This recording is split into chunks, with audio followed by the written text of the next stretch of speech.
And my dad said he was ready. So God's will was done.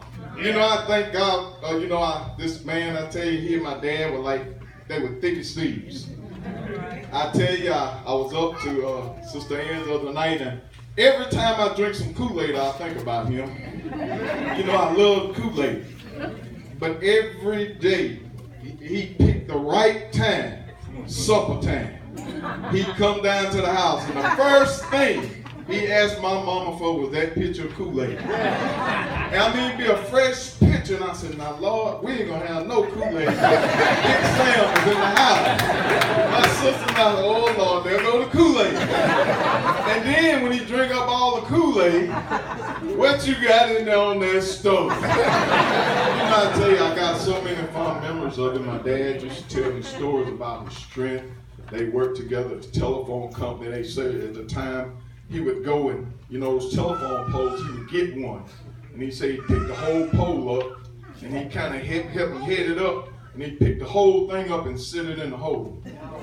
I don't know if y'all know how big those telephone poles are. They're pretty good size. And they also haul pulpwood together. And my dad wasn't as big as Big Sam. And he said, son, I used to head up a 32-inch cut. Now, for those of you that haul paperwood, you know what I'm talking about. Say he'd say, Eddie, head it up. And say he'd reach down there and he'd come up with it. He said he didn't care if it was pine or oak.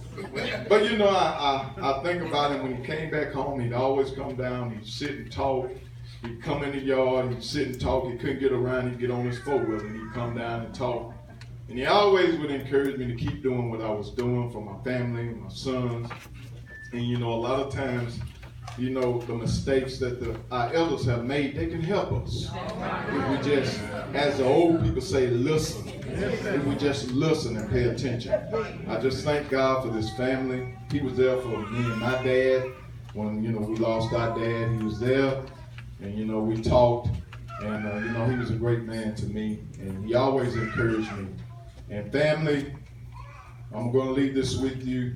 Philippians 4:7, and the peace of God that passes all understanding shall keep your hearts and minds. Only through Christ Jesus can this happen. Not through any other way. Don't try to find another way. Through Christ Jesus. And thank you, and we love you.